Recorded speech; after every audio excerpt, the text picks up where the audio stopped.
Welcome back. It's Patrick Robertson with Momentous Building, and we're here to talk about what are the 3 key questions you need to be asking yourself when designing your new renovated space. Those 3 questions are really simple.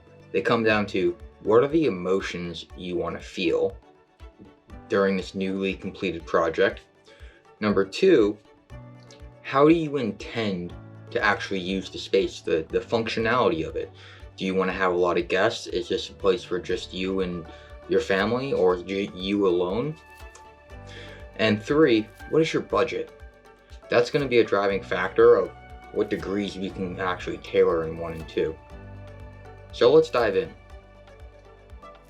As always, if you like this video, if you found value in it, please give us a like, a share, a subscribe. Helps us grow our channel and get our message out there to help other homeowners just like yourself. So, number 1, what are the emotions you want to feel while using the space? Now, this is really important and is a question that is usually put towards the end or never asked at all. Because in construction, in your new space, whether it's a kitchen, a bathroom, a living room, a hallway, a basement, an addition, we're going to feel something when we step into that room. We're going to feel something every time we open the door to our home. And what do you want to feel when you walk into that newly renovated kitchen, when you walk into that newly renovated bathroom, right? When you step into the bathroom, do you want to feel clean? Do you want to feel secure? Do you want to feel polished? Or do you want to feel comfort? Do you want to feel serenity? Do you want to feel relaxed? Those are 2 different types of situations where we can custom tailor the design, which is going to play into the colors, the layouts, the type of materials, the tiles, and all those different things to help make you feel that, say, serenity, relaxation.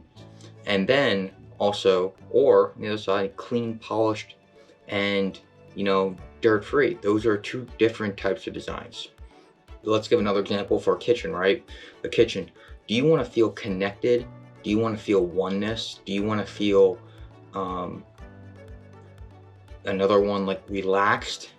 Because if that's the feeling you want to have, then a kitchen that is super sterile and super well polished in terms of colors, design, and materials might not be what you're looking for.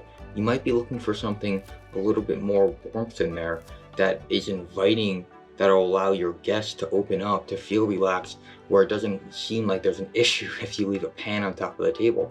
But there's other people that want their kitchen pristine. They want to, if there's food in there, everything better be well sanitized and well polished.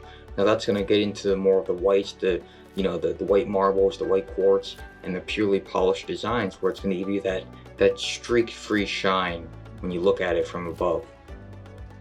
Those are 2 great examples and 2 different emotionally elicited responses from those designs.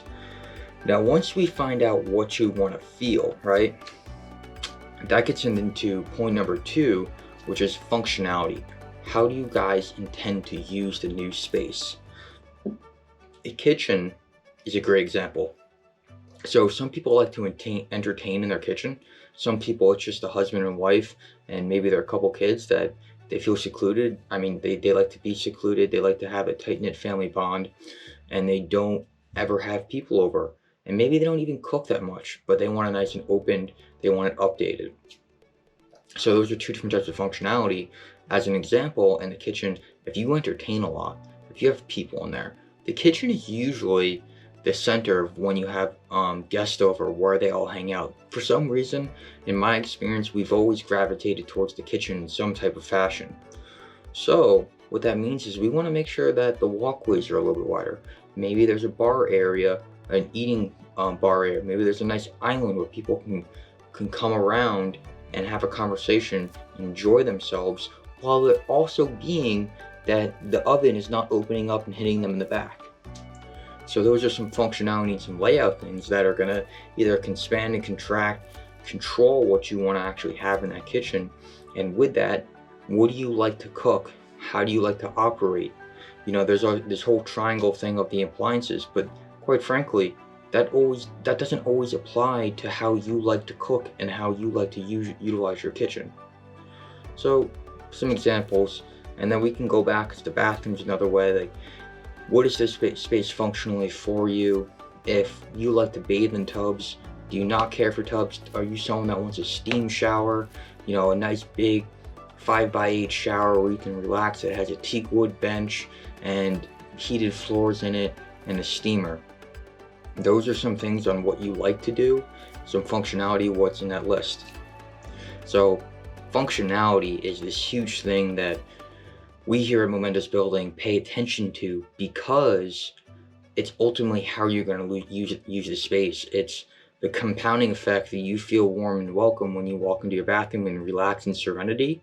Well, the multiplier is when you put on that steam shower and you can just hang out, and there's eucalyptus scent built right in, and oof, you're in Zen mode, right? So it's the multiplier. And that's why it's so important, is the functionality and how you want to use the space. Now let's dive into the bullet point number 3. And this is the question that is very, very difficult. And quite frankly, a contractor is going to be really useful in helping you steer this question. And that is, what is your budget? Because that's going to set the tables of what we can actually achieve based on your emotional responses that you want to feel inside the room, and then also what are the functionality elements you want to have in that room. Your budget's going to be the guiding factor of where we actually paint this picture and how it all comes together, right? So if your budget is a little bit tighter, maybe you can't have the 48-inch double column refrigerator. Maybe we have to go to standard 33-inch, Samsung instead of the Viking. And those are some of the things that we have to tailor into this, that is going to actually ultimately shape the design, the cabinetry layout, the tile layout. Maybe we can't afford the steam shower, but we can afford the radiant heat floor that's going to keep it warm. Now that pulls into the whole design thing, because now we have to relocate the steamer. It's not needed anymore. We have the radiant heat and these different things, and that's what's going to marry this whole thing together and actually create that vision, that dream that we can be super excited about when we actually map all this out. We get the drawings going and we start demolition or start construction and get right into this project. So some of the great things, let me just recap. What are the emotions you want to feel? That's number 1. Number 2 is, how do you intend to use this space? The functionality of it, number 2. And 3, and finally, what is your budget? The budget's going to be the guiding star on how far we can go with point 1 and point 2. I hope this helped, guys. This is a really interesting process. We're always here to help guide you through it. If you have any questions, reach out to us, leave a comment if you want us to expand on it. And we're an open resource and would love to help. With that being said, you guys take care, enjoy, and looking forward to you on the next one.